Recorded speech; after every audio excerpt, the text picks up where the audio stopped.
Bob, welcome. Has this ever happened to you? You go to an event, you meet somebody, they tell you their name, and then about 5 seconds later, you've forgotten who they are. Wouldn't it be great if you could simply reach into your memory and retrieve the names of everyone that you meet at an event, no matter how many people there are? You demonstrate care and commitment as a competent business professional. You'd show care and concern to your prospects or employees. They'd remember you because you remembered them. Who would like to be able to remember the names of everyone you meet at an event? It's a great goal, isn't it? Is there anybody that can do that right now? No, that's okay, because that's why I'm here. We were laughing at it earlier. We were talking about this, but we're going. That's okay, because that's why I'm here, because I don't have any special memory gift. I don't have a natural ability to remember anything. I can forget something as easily as anybody. But yet, I can remember more than 40 people when I go to an event, because I learned the tricks and techniques. And you can do it too if you believe that you can. Now, here's the sad but true story of Sue. Sue is a young college professional applying for her first teaching job. Sue is my sister-in-law, and she told me the story many years later. And even though it's a sad story, she told it with a smile on her face. Sue was kind of a competitive person. When she'd go jogging with her husband, she'd always win. She didn't look that athletic, though. She was medium build, medium brown hair. She always had a smile on her face, so she told me this sad story with a smile on her face, too. When she was applying for her very first teaching job, she came into the room and was greeted by 5 men, and the interview was going okay until about 20 minutes in. She was asked, "Sue, what do you know about John Brown?" She thought about her educational training, couldn't come up with anything, and said, "I don't know who that is. I've never come across that name." The director said, "Yes, you did, Sue. He was the 3rd man you were introduced to today." Was that a fair question? Probably not, but Sue was just devastated. She was shocked and embarrassed. Inside her head, she was thinking, these people must think I'd make a terrible teacher because I'm not paying attention. And she didn't get the job. But she remembered the lesson all her life. And the lesson is that names are important. We need to pay attention when people tell us their names. Some industries expect or even require it. Of course, we don't go to an event in order to remember names, right? Now, I know what it's like to be called by the wrong name because I grew up with an identical twin brother. Can you tell which side I'm on? Left. Left is correct, Steve. I'm on the same position on the after picture. First we had a before picture, then an after picture. And so we did look quite a bit alike. And so our out-of-state relatives, of course, couldn't tell us apart at all. So they just called us the Minnesota Twins. But my cousin called us Bob and more Bob.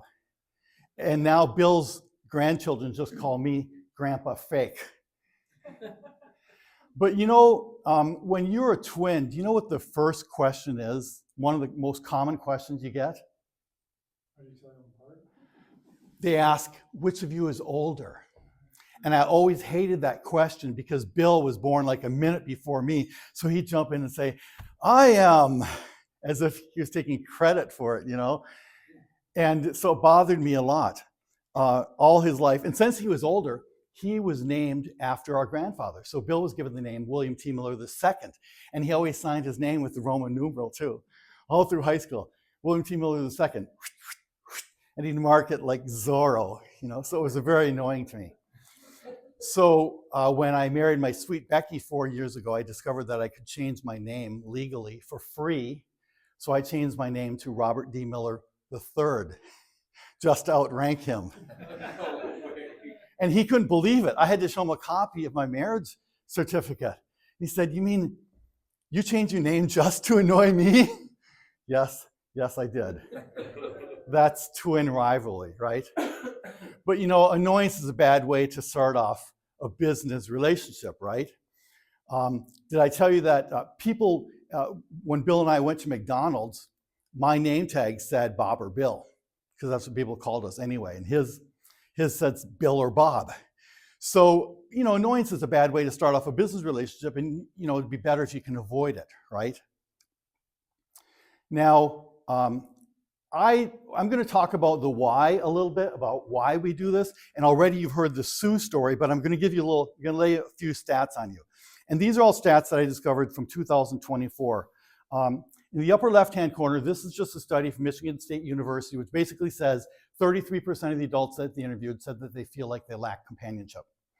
In the right corner, that's a study from the Cigna group. They actually interviewed 7,500 adults, and 57% of them said that they feel some loneliness.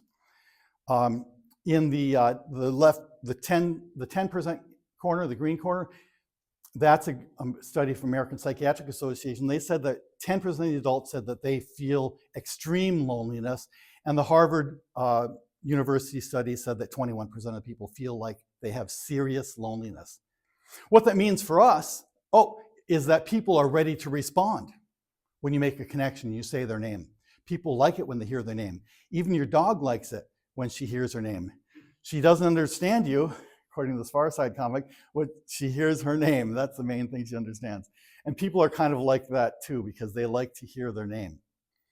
I'm also going to tell you, that was about the why, but here's what happens. Some things really happen in people's brain when they actually hear their name. There's a study that says that 10% that when people hear their name, the areas of the brain light up that deal with memory, attention, and perception. Physically, something happens when people hear their name. And so they respond, and that results in more connection and more conversational connectedness. Also, the studies have shown that frequent name use will result in a 28% increase of feelings of emotional closeness. So people are going to feel closer.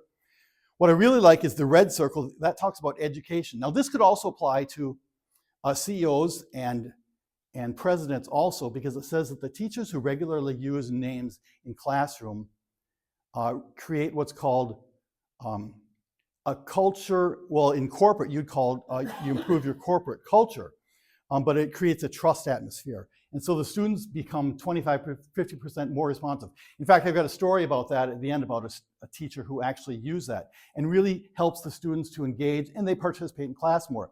But my favorite one is the yellow circle. That was a Harvard Business School study where they interviewed 1,000 sales reps. And they discovered that the sales reps who use names regularly and frequently result in 16% higher close rate and 25% higher customer satisfaction.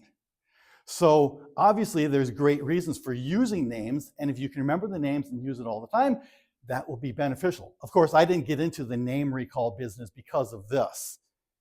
I was a professional magician for 20 years, and I lived down in Rochester, Minnesota, and I performed all over southern Minnesota. And I was performing at a corporate event in Mankato. And now normally when I do my walk-around magic, I'll do some tricks during the social hour. I'll just do close-up card tricks and stuff while I'm walking around, meeting people. And then after dinner, about an hour and a half later, I would do my stand-up show. Sometimes I'd be up on stage and I'd be performing for a large group. And I never asked people their names because what was the point? I was never going to see them again. It was just a job I did that day. But I went to this event in Mankato, and it was a small group. There's less than 20 people. There might have only been like 15 people there. And so I decided I'm just going to be friendly or just ask people their names. I had no intention of remembering anybody's names or anything like that. I just wanted to, be friendlier. But somebody in the group was anticipating that's what I was doing. I overheard two men talking, and they said that they had seen a memory expert who remembered everybody's name in the audience. So I looked around, and I said, I know everybody's name. I guess I'll do that. So about an hour and a half later, after I was on stage during my magic show, I said, I'd like to personally greet every one of you. And I just said everybody's names. The reaction I got was amazing. It was instant applause. I was shocked. I mean, I probably got more applause for that than any of my magic tricks. I couldn't believe it. And since I'm a performer and I live for applause, I figured, hey, I am going to try to do that again. And so I practiced on it, and I got better and better at it until I could remember everybody in the audience. I could remember 40 people. I could remember more than 40 people. And so that's how I got started on this business. And since that time, I said I just did it more and more. At every magic show, I did it. And then I started teaching. I started doing workshops on it. So for a long time, I've been doing workshops and teaching about not just name recall, but just all types of memory stuff. But now I'm focusing just on the name recall because with the smartphones, they can remember everything else for you, but they can't remember the name of the person you just met. So that's why I'm focusing on the names. So everything I'm going to be presenting to you is from my book, which I've given to all of you, Remember the Room, How to Remember Everyone You Meet at an Event. And in this presentation, I'm going to be just presenting 3 quick tips and 3 techniques or 3 memory steps. Now, the tips you can apply immediately as soon as you hear them. The techniques will take a little bit of practice, right? So first, let me tell you one quick tip. And the first one is so Zen-like in simplicity, you're going to be amazed at how I came up with this. It is remember to remember. Pretty deep, huh, Sean? Right? It's like, what I'm talking about here is presence of mind. Like when you go shopping at the Mall of America and you park your car in the giant parking garage in the morning when it's empty, not thinking that you have to come out and find the car later. And then later you come out when the parking garage is full and you got to use your beeper to try to find your car. Meanwhile, half a dozen other people are also doing the same thing. So it's thinking ahead, planning ahead. So if you just make a decision before you go to any event, whether it's a sales meeting, whether it's a meeting with your employees, whether it's a meeting with prospects, whether it's a networking group, just make the decision, I'm going to work on names. Just making that decision will make a difference. The second quick tip is, when someone tells you their name, no matter how simple it is, repeat it back to them. Because you're going to be creating a memory in your mind of you recalling their name. And the third quick tip is review. Yes, review is necessary. Even after you learn these mnemonic techniques that I'll be presenting, it's not like a magic formula. You will have to review. So before you leave an event, you look at every new person you met and remind yourself of their name. Or do you ever get back from a networking event and you've got a stack of business cards with a whole bunch of people you met? And a lot of times business cards don't have pictures on them, but look at each name and try to recall what the person looked like. And then do it the next day, and that will really help to lock it in. I always ask people, are you good at remembering names? And you know what the answer is all the time? It's no. People say they're bad at remembering names, but that's because we're trying to complete a formula that does not equate. The formula is name equals face. Well, name does not equal face, because a name is a nonsense word and a face is an image. And a word does not equal an image. We're missing some variables in there. That's why it's hard. And so I'm going to help you to fill in those missing variables using the 3 steps: look, listen, link. And that's what's taught in my book. Now, what I mean by that is you look at the person, you listen to the name, and then you mentally link them together. Well, that sounds pretty easy, right? I mean, especially the first part, look. Everybody should be able to look at somebody, right? Well, you know, in this culture, we don't really look at people, especially if they have a name tag. We just use that as a crutch. We don't really see them. At our church, they have a greeting time every Sunday. So one Sunday, I shook hands with the man and I said, "I'm Bob Miller, what's your name?" And he said, "I'm Sam." So I looked at him because I wanted to remember what he looked like in case I saw him at church again. After church, my sweet Becky and I went to Menards. So did Sam. There he was, walking down the aisle right towards us. It was such a funny coincidence that I grinned and waved. I said, "Hi, Sam." Do you know what his reaction was? Who are you? It was not even that good. It was just like, "Hi," and he keeps on walking like this. I have a question for all of you. If somebody calls you by name and you don't remember who they are, do you admit it? Who admits it? God, that's a hard It's Sometimes. once in a while. I mean, it's tough, right? Maybe you have a go-to word or phrase that you say instead of admitting it. What's your go-to word? What do you say, Pat? I mean, you're going to be shaking hands with everybody now, so you're going to have to be good at this, right? Oh, I'll say, "I'm sorry, can you tell me your name again?" Oh, is that what, so you admit that? Okay. Greg, what would you? I'm pretty much on Pat's. So, you Or I walk to another friend and go, "Who was that again?" anybody have a go-to word they just say? Like, "Hey, you." "Hey, guy." How are you doing? Right? Do you guys remember who Zsa Zsa Gabor is? Do you remember what she would always say? Darling. Darling, yes. And I have a quote from her in my book where she says, "I just call everybody darling because I can't remember their name." So when you look at somebody, you should look at them as if you had to describe them to a police sketch artist. Look at their head, look at their body, look at their facial features. Look at the hair, their ears, their eyes, their nose, their chin, their neck. Look at their skin for any scars, moles, tattoos, or piercings. Choose one striking feature that stands out more than anything else. And the reason you choose one striking feature is because when you see them again, a day or two or a week later, that's going to be the feature that you notice the most. So if you look at me, you'd notice that my striking feature is my bald head, right? But whatever it is, you choose that one striking feature. So that's the first step. You got to choose one thing, just choose one feature. The second step is listen. Now, names are hard because they're nonsense words. What is a Michael? What is a Sally? What is a Lisa? I mean, they're words without definitions, right? And so you need to convert the name or part of the name into a symbol or an image that will remind you of their name. For example, if someone says that his name is Michael, you could imagine a microphone. Now, don't think of the word microphone, think of the object. Actually imagine microphone. If someone says that her name is Sally, you could imagine and really see in your mind's eye a salad. What kind of salad is it? Is it a taco salad? Is it a Caesar salad? Really see it, okay? Or if someone says their name is Michelle, you know, that's, do you have a word for that? I think of shell, okay? But if someone says her name is Lisa, for example, then you could imagine a dog leash. Just part of that, see? And really see it. Is it made out of chain? Is it made out of cord? But you have to actually see it in your mind's eye. Well, we've just done two things. We've made the face more memorable, more noticeable by choosing one striking feature. We've made the name more memorable by converting it into an image, an object that you can actually see. Now we've got two objects, two images that we can connect in a funny or unusual way. Why funny or unusual? Because weird and strange is easier to remember. Boring and ordinary is not, right? Yeah. And now this might seem, and so you connect them together in a funny or unusual way. For example, this. We've got the Bob up here to represent the name image for my name, Bob, and you could combine that together and get something like this. That's the link method. And if it makes you laugh, that's good because that makes it more memorable.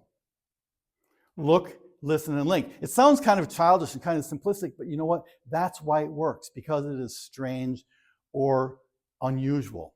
Look, listen, and link. So how would you link mic with microphone? Yeah, I will. Actually, I'm going to be giving you an example of that. Okay, definitely. So thank you for asking that. I'm glad you like that. I will be going into more detail on that. So look, listen, and link. But first, I'm going to give you a couple of other examples because I always ask for reviews after my presentations. One of the most common requests I get is can you give us some more examples? So I'm going to give you two really strong name image examples. Okay, do you know who this dog is? Do you know his name? Brutus. Not Brutus, no. The red spiked collar will give you the clue. That is Spike the dog from the Tom and Jerry cartoons. Okay. When Bill and I were 16, we were hired at McDonald's on the same day as a boy named Tom Habiger. And at our McDonald's in St. Cloud, everybody was given a nickname, and the nickname was put on your name tag. That's why my name tag said Bob or Bill. Bill said Bill or Bob. Well, Tom was given the nickname of Spike because he was short and stout. His neck was as thick as his head. He had kind of a bulldog face, and it just was really appropriate. And that name stuck with him his whole life. People called him Spike. I even heard his mom call him Spike. But that Spike collar is the memory cue for the name. That's the name image, okay? Here's another name image. This is my name image for Angel or Angela. I was at a networking event one time and I met a woman named Angel. Her name actually was Angel, and she had straight blonde hair going both sides of her head, straight down like that. And this is the name image that I use, so I imagined that, and I told her, I will never forget your name, because your name image perfectly matches your name, which doesn't always happen. And she was even standing underneath a light, so it was kind of a halo on her, and I said, yes, I will always remember you. And so I'll tell you more about her in a moment, but I'm going to show you three other harder names, okay? This is my image. This is a Bic pen. This is my image for the name Becky, which is my wife's name. So if I ever forget her name, I just think of this. But you can use whatever you want, but that's what I use for Becky. Now this is a mirror. Do you know what name I would use for that? That I use it actually for Miranda. Miranda, yes. And that is the image for Sally, right? See, so you got that down already. Okay, you are all curious about what name image I use for you too, so we're gonna play the name game. If you want, I will tell you what image I use for your name. Now I have to caution you though, the image I use for your name has nothing to do with how you look, okay? I was at an event and the woman was named Lynn, and I told her that my image for Lynn is lint, and she didn't like that. I said, hey, don't take it personally, okay? So for Sean, I use an image of shawl. That's my image. For Pat, I use the image of Patrick the starfish from SpongeBob SquareFish, okay? For Greg, I use the image of Gag Rag. And for Sue, I use an image of sewing.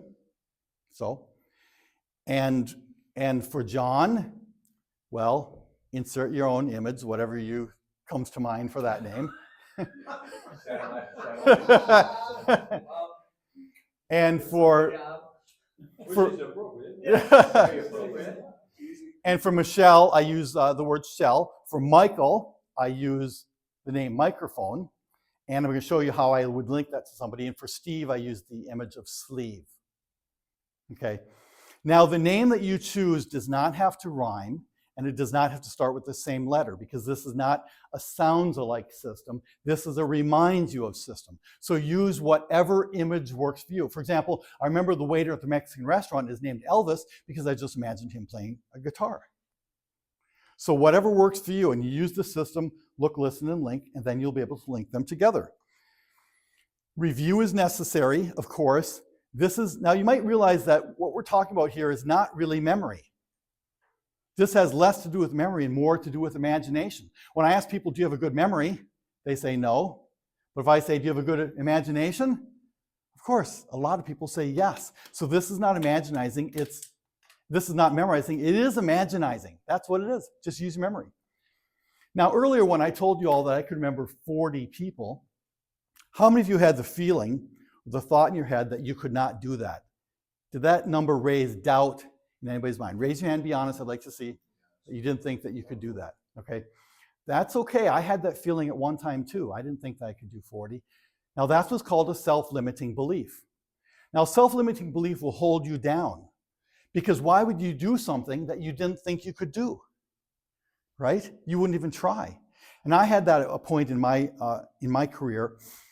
I didn't think that I could remember more than 40 people. And so if I was performing for an audience that was more than 40, I wouldn't even try the name recall trick because I didn't want to seem like a failure.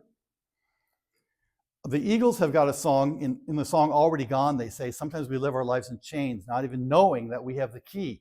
And the key is to believe in yourself, to really say, yes, I can do it. I think I can do it. I'm going to set my mind to it. And you do athletics, right, Sue? I heard you talk about that. You have to have that. You have to have that belief and say you're going to push yourself further. And so on my self-limiting belief, if there was like, say, 80 people in the audience, I wouldn't even try the name memory because I thought, oh, that would only be half the audience. I thought that would seem like a failure. But then I realized it's still 40 people who would not be impressed by that. So I just tried it, and I got better and better at it. And I remembered 50 and 60 and 70. And yes, I remembered 80. One time I had a networking event, I was there for 2 hours, I actually remembered 100 people. Now there's actually an old video on my website of me recalling the names of 80 people. You can see it anytime if you doubt me. It's amazing, but you can do it, you just have to believe that you can do it. And then you're going to have a really cool experience. You're going to go to a networking event, you're going to meet a lot of people, and you don't know if you're going to remember them or not. But you're going to be trying. You'll be working on this system. And then later, you're going to see somebody that you met. And you're going to not be certain about their name, but you're going to look at the striking feature. And that's going to remind you of the name image. And that's going to remind you of the name. And then it's going to be like, ding, a light bulb goes off in your head. And you're going to say, hey, I remember you. And you're going to call them by name. And they're going to feel great because you remember them. And you're going to feel great because you did something hard. And then you'll know that this system works. But it will only work if you decide to try it yourself and really give it a shot. Anyway, you can do this. And I want to give you a little feeling of what that is like. So I'm going to introduce you to two people you haven't met. You know who that guy is there right between us? That is our good buddy Spike. That's right. Do you see how the name image immediately cues it? If you imagine that, you would never forget it. Here's another person you haven't met before. You know who that is? That is Angel. You see how the description of the striking feature clues you into the name image, and then you remember her name? Isn't that a fun experience to see how easy and automatic that works? Now, not all the names are that automatic. Some of them are harder, and I gave you some of the harder ones. And I'm going to show you what we do, how we connect something to a striking feature. And this will answer your question, Steve. On this model, what would you say is her striking feature?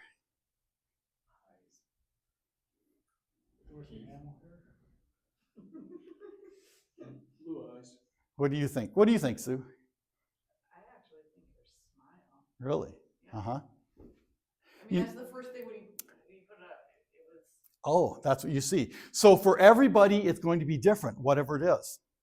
Now, I do want to caution you, sometimes you shouldn't use hair because hair can change, but in this case, we are going to use hair. Is there a word that you would use to describe her hair? Some noun that comes to mind?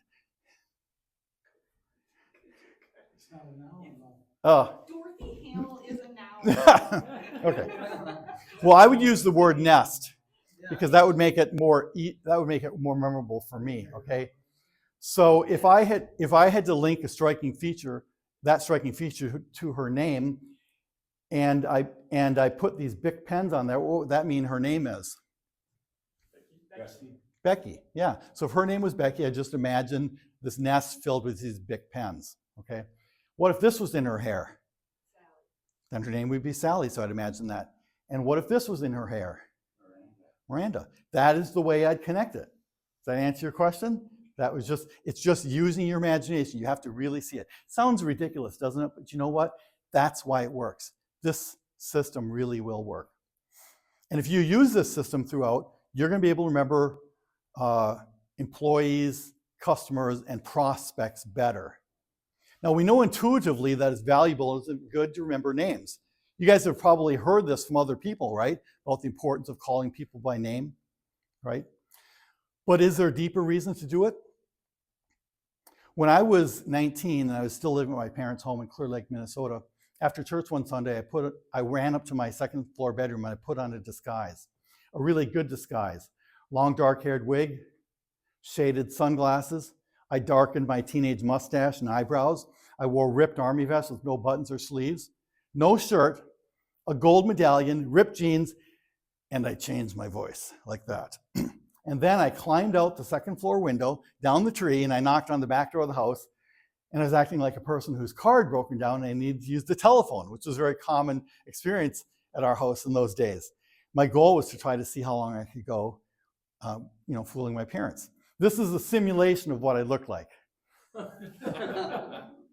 So imagine that coming to your door. And my mom was in the kitchen cooking.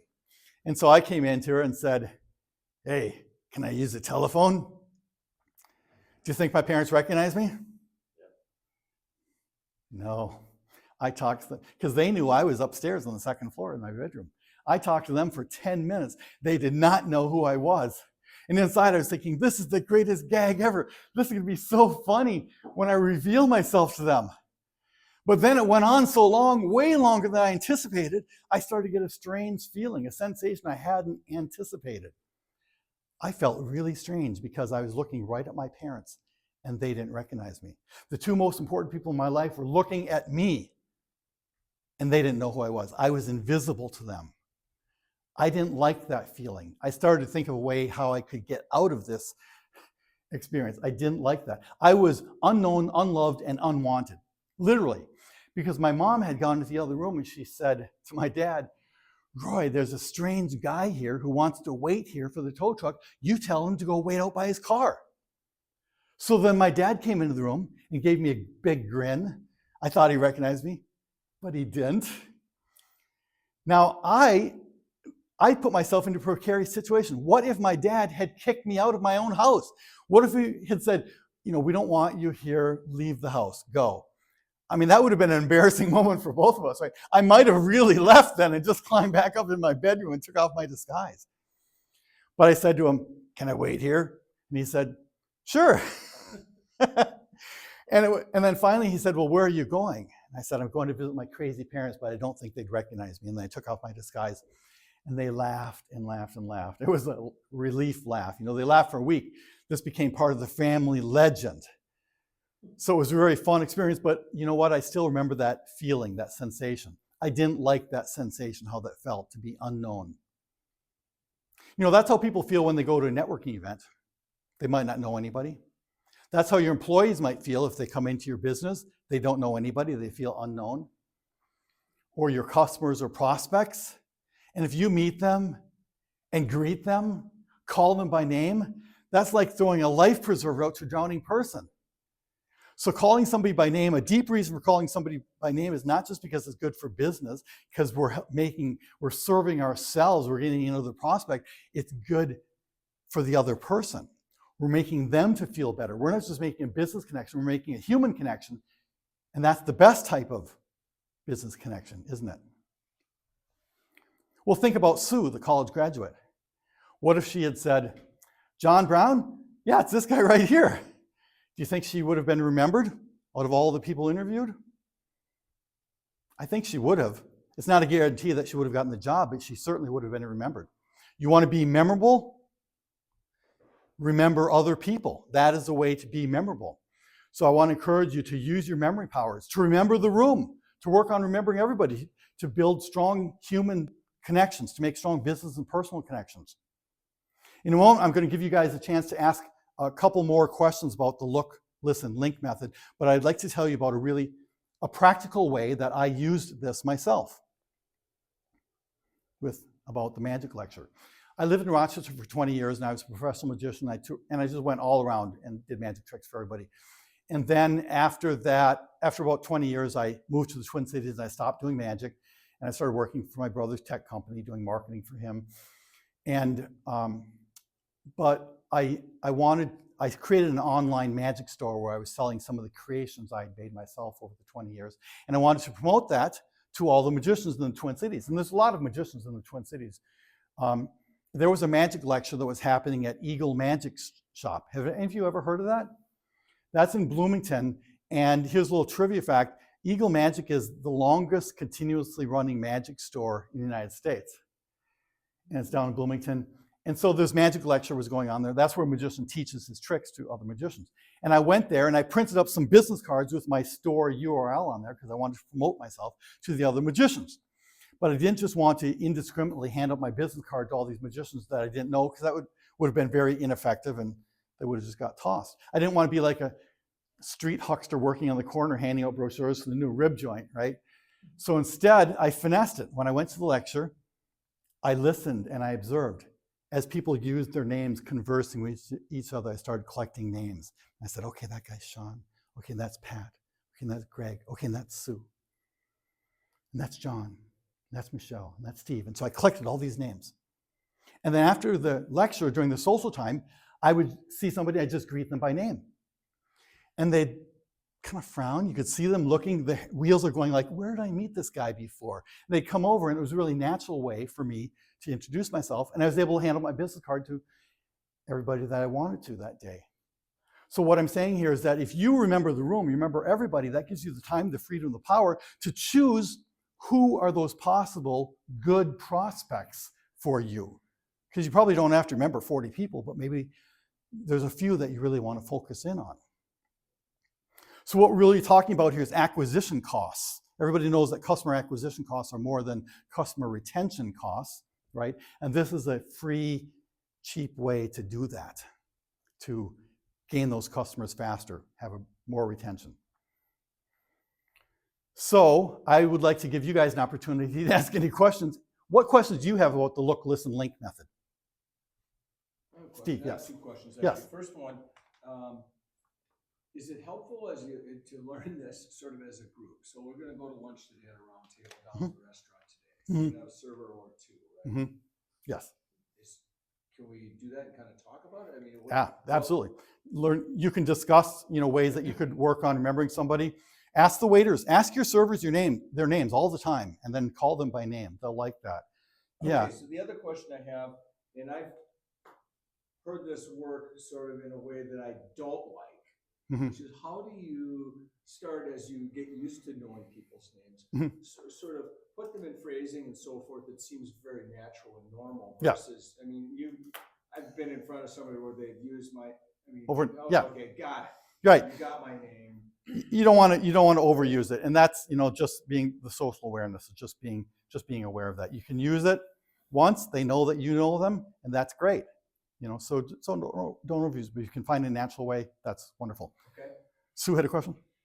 I have two questions. So when you figured out this technique, Yes. did you automatically pick the objects associated with names for like certain common names Yes. and get those Mhm. down? Yes. Yeah, I'll tell you about that. That's one of the hardest things when you're practicing this.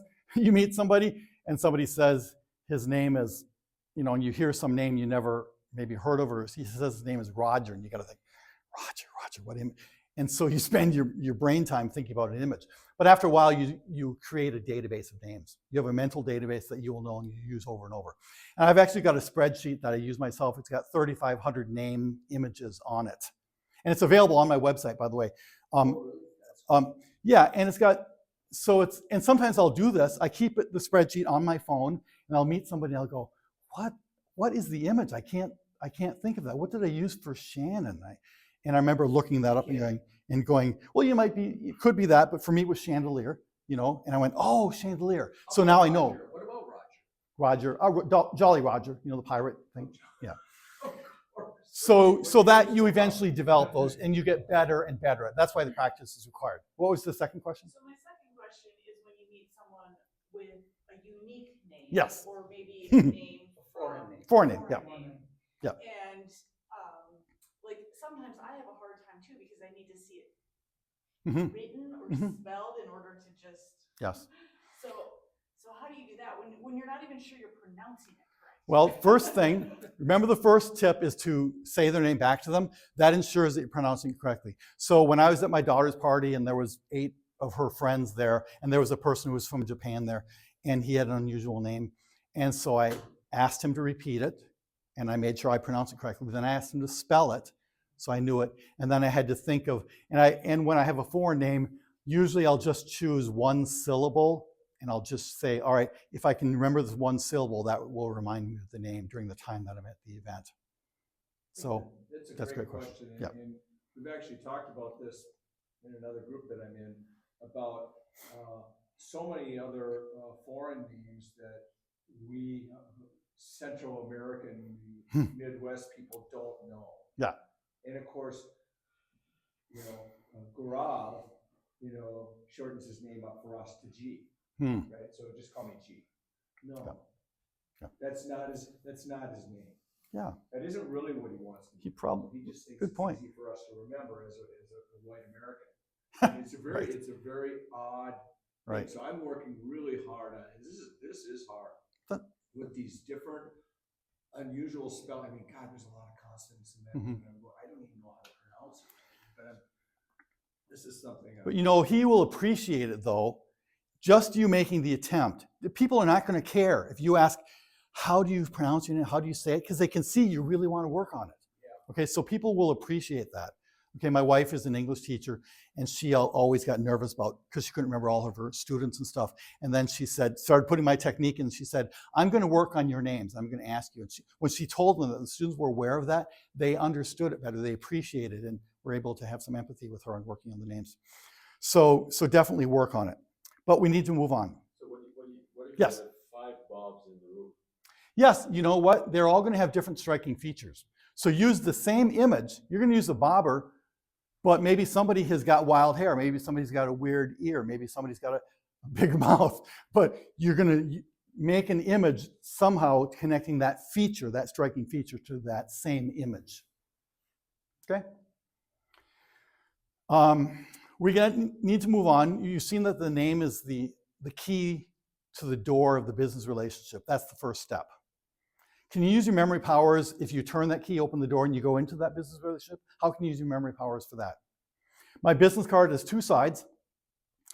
And you'll see, for those of you that I put names in your book, I only put them in Greg's and Pat's because they were going to be my pseudo prospects for today. But my one side has a place for me to write down a name, and on the other side is some facts about me. When you meet somebody, those are the two questions you have, right? Who are you, and what do you do, right? So if you can remember what do you do and remember that somehow, then you've got an advantage maybe in working with a prospect. So I'm going to give you some suggestions of what to memorize when you meet somebody. 3 things: what's their name, something that's important to them, and something that's important to you.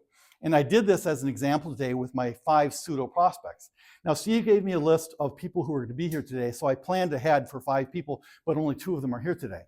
But I'm going to tell you them anyway because you know who they are, okay? And my 5 pseudo prospects are, first, Greg Grazzini. And what's interesting about Greg is that his company, founded in 1923 by the Grazzini brothers, Frank and August Grazzini. And the interesting point about them is that they put in the stone tiling in the sunken garden at Como Zoo, 950 feet of stone tiling in there, and it looks great. I saw the photo on the website. I did a little LinkedIn research, and so that looks wonderful.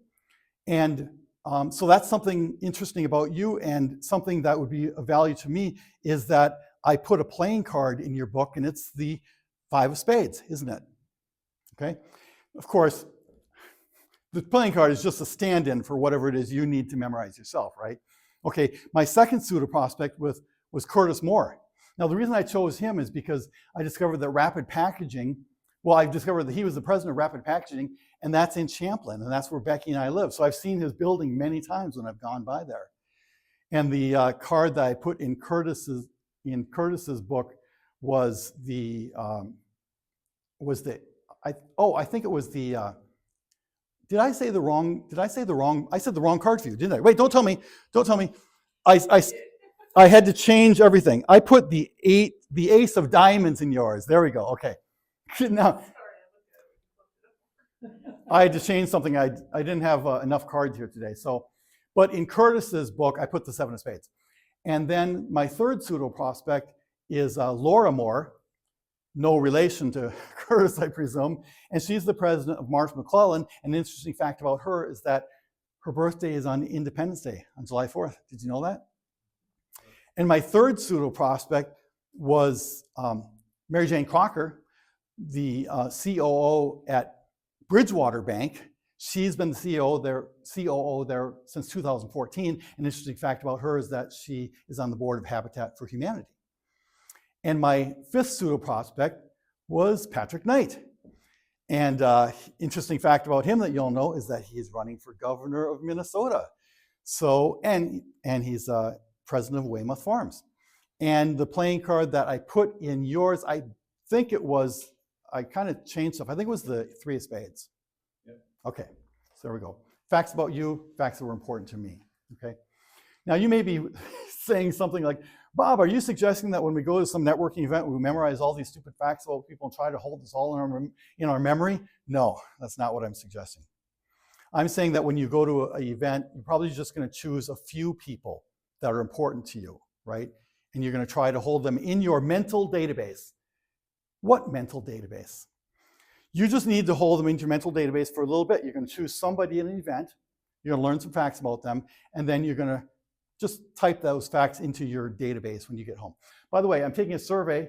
How many of you use a contact database to remember information about customers, clients, prospects, or employees? Some of you do? A few of you do? Okay, that's great. So you only have to remember the information long enough to type it in. Then you can forget it, unless you're going to have a prospecting appointment with that person. Then you can look it up again and talk to them about it at the prospecting appointment. Now, are they going to care that you put the information in a database? Do you like it when somebody brings up something that's important to you? Something that you enjoy talking about? You like it, right? So it's the same thing. You can just forget about it until you see them again. Now, what mental database am I talking about? You all have got a mental database right now, and you know it just like the 5 fingers on your hand. And that is your own house. There's a memory system called the loci system. I call it the journey method. You might have heard also the term memory palace. Okay, but the reason this works is because locations hold memories. Let's do a little mental exercise right now. I'd like you all to please think of the last time you went on vacation somewhere, away. You went away on a vacation. Think about that location. Now, when you think about the location, does your mind flood with all the things you did there? The events that you had? No? Okay, well, usually that's what happens. You think about the location, and then you think, oh, you think about the hotel you stayed at, and then you remember, oh yeah, I went kayaking down on the beach there. These things turn into your mind, flood into your mind, because that's how memory works. Locations hold memories, even if it's something as ordinary as Genola, Minnesota. Now, I lived in Genola when I was in 1975, and I was a teenager, and the population there was less than 100. I just checked this year, the population is still less than 100. But on the weekends, the population would flood to many hundreds because Genola's only feature was that it had 2 bars side by side. And at that time, it was Herb and Charlie's bar and Roy's bar, my dad's bar. So everybody would come there. And Dad had bought the bar from the previous owners who had remodeled an old brick hotel.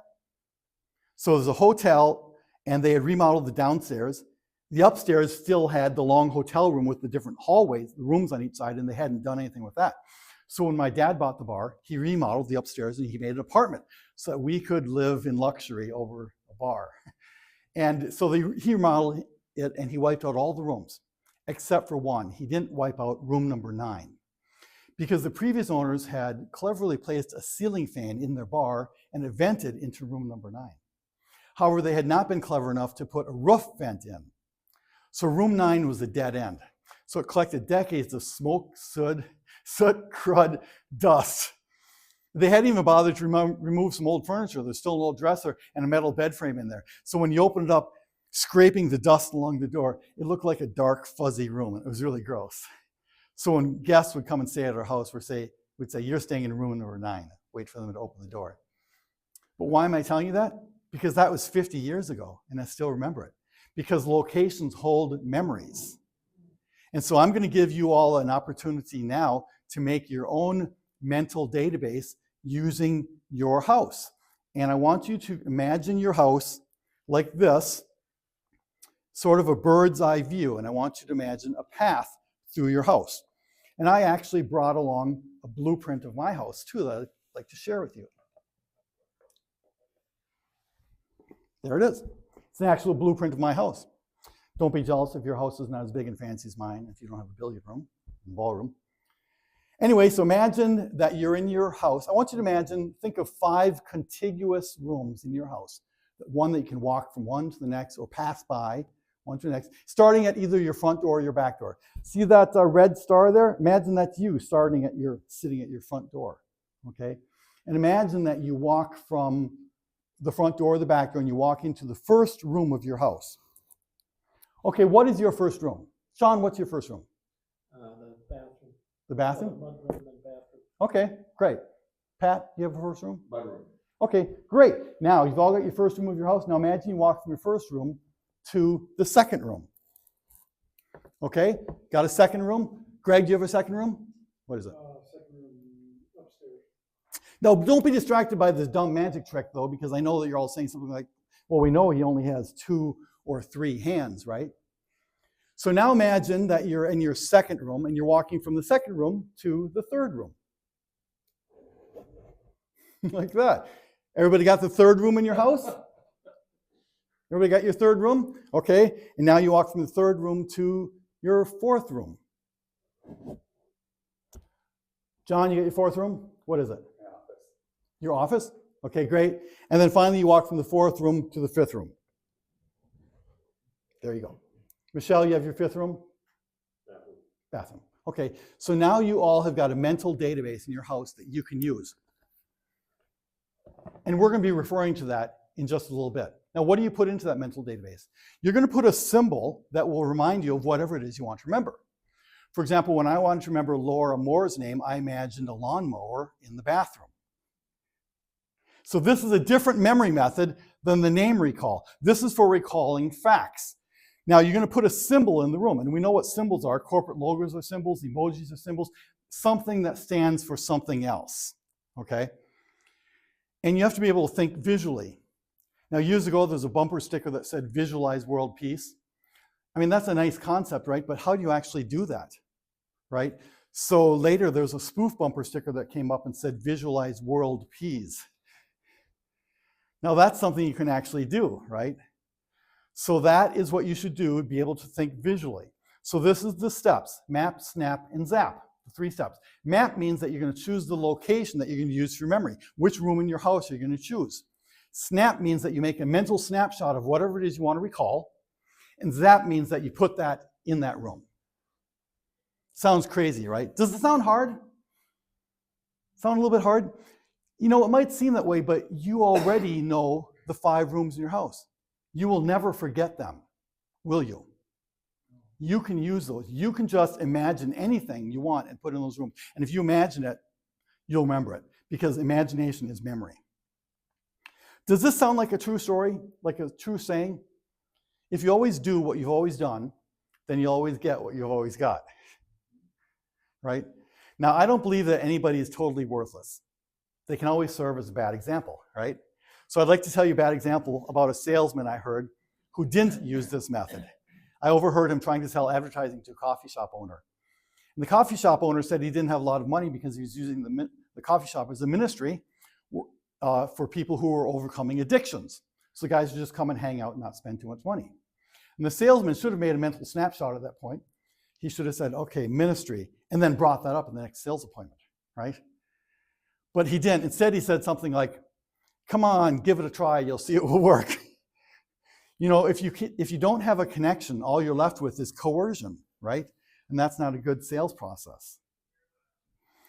So I would like to give you the experience of seeing how easy this map, snap, and zap system is, because I'm going to give you some images to memorize. So actually, you're not going to be memorizing them, you're going to be imagining them. And these images are going to correspond to some jokes, which we don't have time to tell. I had a problem years ago. I couldn't remember jokes when I was at a party. People would be telling jokes. I would just blank out until I made my own joke house. And then I could tell all kinds of jokes, okay? And later, at the end of this presentation, I'll show you a QR code where you can download the jokes that correspond to these symbols. But you're going to see how easy this is. So whatever the first room is of your house, I'd just like you to imagine the giant yellow duck. Imagine it out of proportion, very big. When you imagine something out of proportion and silly, that makes it easier to recall. Okay? Got that? Easy enough? In the second room of your house, I want you to imagine the Texas truck. The Texas truck has got a Texas logo on it, but it's big, it's full size, it's actually driving in your house, smashing into stuff. If you add action and violence to an image, that makes it more memorable. But really see it. Don't just think Texas truck, see it. In the third room of your house, I want you to imagine this cow in the muck, making a mess, mooing. It's in the third room of your house. And then in the fourth room of your house, I want you to imagine this broken motorcycle. It only has one handlebar, so it's driving around in circles. Actually, imagine it actually driving in your house, crashing into stuff, ripping up the carpet. Think of the sound and the exhaust. If you make a strong image like that, it will be very memorable. In the fifth room of your house, I want you to imagine these prisoners. They're old prisoners. They've been in prison so long, they're yucking it up and they're telling jokes. They got numbers on their chest. You'll really see it. Well, let's see how easy this is. You know, the great thing about the memory method is that it is bidirectional. So if I say an image like motorcycle, then you would be able to tell me what room that's in, John. Okay, great. And if I say, what's the second room of your house, Greg, you'd say, Laundry room. and what is the image that's in that? Because I thought you said that was your first room the first time you told me. No, Okay. one upstairs. Oh, that's right. Okay. So the second room, what's in the second room, folks? The truck. Texas truck. Right. And in the third room of the house? The cow. making Cow. a mess. Right. In the fourth room? The motorcycle. And the fifth room? Speakers. Yeah. So it happens very fast. If you really have imagined these, then when you get home, you go into your house, those images are going to pop into your mind. You're going to see how well that works. Well, now it's time for a little bit of inspiration. Inspiration helps to encourage instruction. I've got 3 books here, and the goal of this presentation is to help you to see how your memory, how you can shock people with how strong your memory is. A memory path is very easy, strong thing to do. In fact, I'll tell you about the memory path. It's so strong that you can use it to remember anything. I use a journey to remember this message that I'm giving you today. I'm able to do an hour-long message just by the journey method. Here's another example of that. Our writing group, Becky and I met at a writing group, and we were at a church event where they were selling craft items just this week. And Gail's husband came in, and I had met him like more than a year ago, but I didn't remember that. And Gail said, "You met my husband at the Mexican restaurant." She didn't say his name, but as soon as she said his name, I remembered meeting him at El Loro in Rogers, and I remembered creating an image in my mind of his name. So I said to him, "Are you Paul?" "Yes." And that was more than a year ago. And that was something I just learned myself about how strong this memory method can be. So for this demonstration, I'm going to have somebody right up close, and Sean, you're right up close here. This is easy. Take those books. You can look through them. I have memorized those books. Now, obviously, you need a really long memory journey to do something like memorize books. I'd like you to select any one of them, please. All right, and just flip through it first and make sure that all the pages are different, just as you'd expect. Okay, sorry. All right. Looks all right. And what I'd like you to do now is, are you right-handed? All right. I want you to hold the book in your left hand so you can have and open up the book so the right hand pages are facing opposite me, so I can't see them at all. So no, don't open it that way. Open it up so open it up. Yeah, right. So there's no way I can see that right-hand page, right? I want you to choose a word on the right-hand page, but choose, to make this interesting, I want you to choose a large, like multi-syllable word from the page, if you can see it. If you can't, I see Pat right next to you, maybe he can. You've got one large word? Point it out to Pat too, just to be sure that there's no forgetting. Okay, don't say the word, but okay, got it? Close up the book. Okay. On this little chart here, I'm going to write down the first letter of the word that you selected. First letter, just to prove it, okay? And then we're going to do a little proving, okay? Okay. Now, for the benefit of everybody in the audience, of the rest of the group, would you please don't say the word, just say what's the first letter? W. The W. You know, in those books there's about 150 pages. And there's about 200 words on a page. That means that you probably had like 30,000 possible words to choose from. But I knew, because of my memory, I knew that you were going to choose the word that starts with W. And that word is window pane. How do you feel right now? What's the feeling? Can you describe it, Pat? Sean? Surprise. Amazed. Shock. Yeah. Wouldn't it be great to create that feeling of shock, surprise, and amazement in your clients, your prospects, your customers? Impress them with how much you value them because you know so much about them. So that's the inspiration for you. All right. Well, we're going to wrap this up really quick here. I want you guys to realize that imagine just remembering names and facts about your clients and prospects. You can do it, and all you have to do is imagine. We do have a problem, though, and that is that we forget. Our memory leaks. This red line here is the curve of forgetting. This basically says that after 2 days, you'll have forgotten half of what I've talked to you about today. Okay? But there are ways to reduce that. Every time you do a review, the steepness of that curve is reduced. So review is necessary and important. And I'm going to tell you about 3 quick, easy ways that you'll be able to do some reviews on this. The first is to subscribe to my free memory course. I've got, in your books right there, there's a QR code. And you can scan that with your phone. That will take you to my website where you can do a review about this presentation. And there's only 2 questions in the review. Rate this presentation from 1 to 10, 10 being the best, and then there's a place for you to put down some words or comments. And then after you do that, you'll be on my webpage, and there'll be a subscription form where you can subscribe to the email list. And it's only 20 weeks long. You get 1 email a week. And that's just reviews what we've talked about here. A second thing that you can do is practice the look, listen, link technique. Every time you meet somebody, work on it. Even when you're watching TV or a movie, you can practice on the characters on the screen. Okay? Practice the map, snap, and zap technique to remember anything. You can use this to remember a speech. You can use this to remember facts. You can use it to remember your grocery list. Yeah, you can, for sure. So those are 3 quick ways. Now let me tell you 2 rockstar methods. Inside of the books that I gave you, there's also a sticker. It says, be memorable. Remember I said that the first quick tip is to remember? This sticker will help you. Place that sticker someplace where you'll see it every day, and then to remind you to work on names. The second rockstar method is read the book. Go through the whole thing, learn it, practice it, and put it into practice. And there's one more quick rockstar thing that you can do. Train your team. Imagine if all your employees greeting their customers, then they remembered them and they called them by name. I just read this week that Target Corporation has got a new training program for their employees called 10-4. Have you read that? They said that they want their employees to greet everyone within 10 feet of them. Because Target understands the value of making those connections, right? So that's imagine if all your employees were able to call people by name. I gave you a negative example, so I'd like to end with one positive example. Dave Racer. This is about a teacher who used this method. Dave is a teacher at Mid-Metro Academy, which is my wife's homeschool academy. And he's been a teacher all his life. But early in his career, he decided that he was going to quit and do something else. And he told his boss, Greg, he said, Greg, I'm going to quit teaching. And Greg's response shocked him.